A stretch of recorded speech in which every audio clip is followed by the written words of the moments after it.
But basically, Walt's daughter got a case of poison ivy, and Walt suggested she go down to the river. I mean, like, it does sound kind of fucked up if you're not from this area, but like go down to the river and bathe in the river. You let all that salt water get all over you. Yeah? Yeah, it works. It works. Okay. And she was loath to do it, right? She didn't want to do it. No, she wanted to do it. She wasn't. Well, she didn't believe you at first. First, she's like, fuck you, cunt. What are you, a doctor?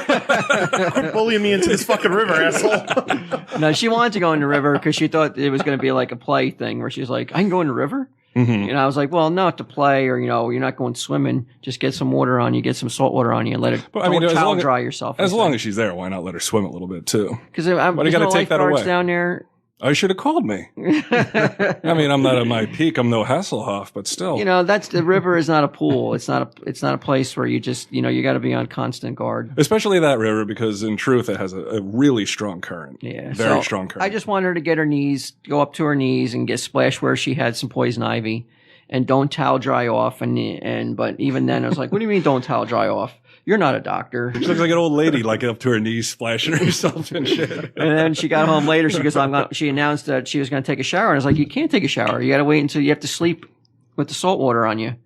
I think what's funny, though, I think an important point of the story is earlier, though, when you said that you got to do this. She's like, oh, what are you, a doctor? And like, she wouldn't believe you. and you seemed a little bit taken aback by that. But to me, I heard story after story after story of you just up to and including last night when you called me.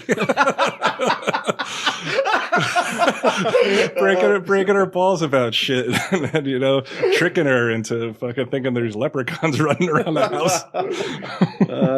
All kinds of crap. So maybe that had a little bit to do with it. But I thought that the ultimate payoff and where you were vindicated was this morning, you said, when you got up. Yeah, I was like, how's that poison ivy doing? And she wouldn't look at me. She turned her back. It was like she was like pretending that she didn't hear me. And then she turned, and then my wife told me that the poison ivy dried up pretty drastically. It was like a big improvement over the previous night. But nobody wanted to give me the prop, so no one was like, "Wow, I was wrong," and you were right. But she said when she turned around and you finally saw that it had dried up a little bit, what did she say? It was like it would have gone away anyway. It was going to dry up anyway. Now I think back because now my kids are getting older. I wonder if I probably shouldn't have had them. No, I'm saying I probably shouldn't have took steps to not be able to have kids anymore.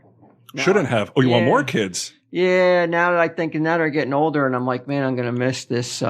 Dude, is this a backdoor way to say you need a stud to come in who hasn't been fucking clipped? And No. I'm capable of having kids. Me and Quinn. Oh, you are. Yeah. Okay. Yeah.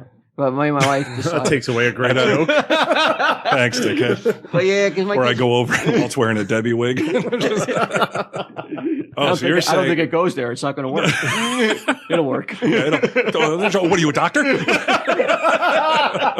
Let's just try.